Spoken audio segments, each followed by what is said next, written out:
Shuri, she definitely. She was more fleshed out in this particular movie, and we'll get more into that in a second. But you know what? We want to check in with you, the audience, to see what you all think about our next discussion point. Did Wakanda Forever make the right choice in choosing the new Black Panther? We asked you all who you think will be the new Black Panther, and 43% of you guessed right that Shuri is indeed next up. Surprisingly, 35%.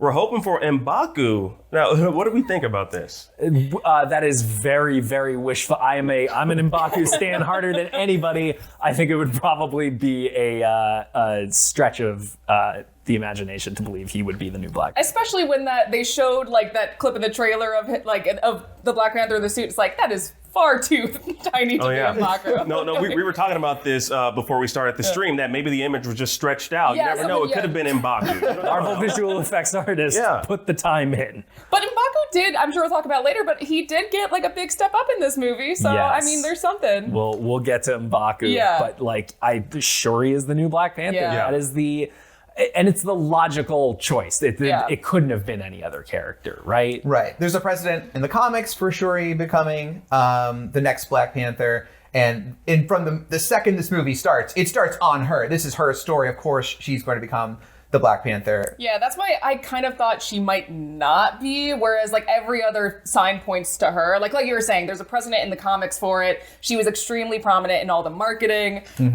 But at the end of the day, it's not a huge surprise. I was kind of thinking like, oh, they're going to make like Nakia the next Black Panther, but she seemingly wants nothing to do with that, I think.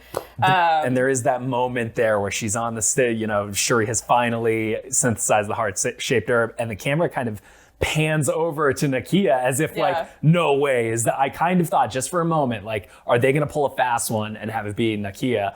But, Shuri is the character with the comic book precedent, with what the Marvel Cinematic Universe, the pieces that it's given us up to this point. Shuri is kind of the only person that makes sense. From and it didn't standpoint. feel like a twist. It didn't feel like they were trying to like pull one over on us. It was like, that makes sense. No, it would have been a twist if it was anyone else. Like if M'Baku just walked in and give me that, I'm going to drink this. Like it would have just like thrown me for a loop. And I think a lot of us for a loop. Do we think it was satisfying though? Like what was it? Like, was it set up properly? Like her becoming the next Black Panther? I think that's the strongest thread in the movie. I think thought it was because strong. it is entirely, her accepting that mantle is entirely tied into her progress through her grief. And it's only when she comes to a point of understanding of that grief that she really kind of takes on the mantle. That understanding where she's at when she starts being the Black Panther actually kind of shifts by the end of the movie a little bit. She kind of leans into some of her worst intentions when she first becomes the Black Panther, going to that big fight with Tala Khan. But she kind of finds her direction with it by the end. Yeah, I actually have a question for the group in terms of her arc, because she doesn't want to be the Black Panther at first. Then she takes on the mantle to get revenge, essentially.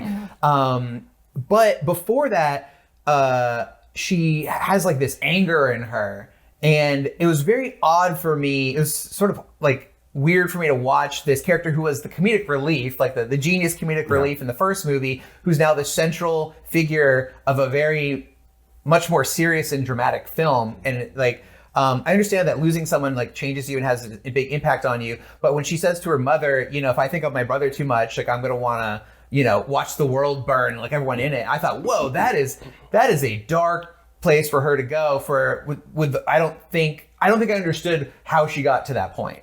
I will say, I think they explain it well with one of my favorite lines in the entire movie is when M'Baku actually says to her, I think it's something along the lines of, you've lost too much to be considered a child at this point. And I think it's something you see on her immediately. Like one thing I've noticed about her performance throughout Wakanda Forever is that her face looks more like sullen. It looks like she's had a year of grieving. And I think the thing that I kept thinking throughout Wakanda Forever was that not only are they dealing with the loss of this really personal connection, but you also think of people like Ramonda, who has the weight of the kingdom on her shoulders, and Shuri not as much as her mother, but kind of has that. So I actually was okay with how angry she was, and I think it's just a symptom of grief. Part of me thinks this is obviously left up to it's open to interpretation. Part of it could be how she lost T'Challa. You know, the fact that she would want to burn the world, you know, if she thinks too much about that, part of me kind of thinks it's related to how, obviously, we don't know what happened to the actual character T'Challa in the movie. But part of me just kind of like goes there that, you know, obviously he was the savior of Wakanda. He was the ruler. Maybe something happened within that time. We don't know. Yeah, and I think they do say it was like an unexplained illness. Like maybe they didn't get much external help from outside of Wakanda, and maybe she's mad about that. Yeah, I would have liked a little more clarity on like how did she go from being like That's fair, funny sidekick to I want to burn the watch world. the world burn. Because yeah. Namor later in the movie he overheard her say that when he was like creeping up on them from the riverbed, and he says like, you know, we could burn the world together. Yeah. That's like, and I was like, whoa, is that even an offer she would entertain? Are you taking me out? What's going on there? And it is, and you know what? I will say that it is a very, very sharp turn that this character has to take, and it is a function of this real world thing that the production had to deal with, losing Chadwick. It is the kind of thing that maybe if they had their chance, they would have taken more time to sort of smooth out, going from comic relief to having the weight of the world on her shoulders. That's one of the things that I actually kind of, I was willing to give the movie a little bit of a pass on, because like it's hard to imagine having to deal with that as you're in the middle of making this movie.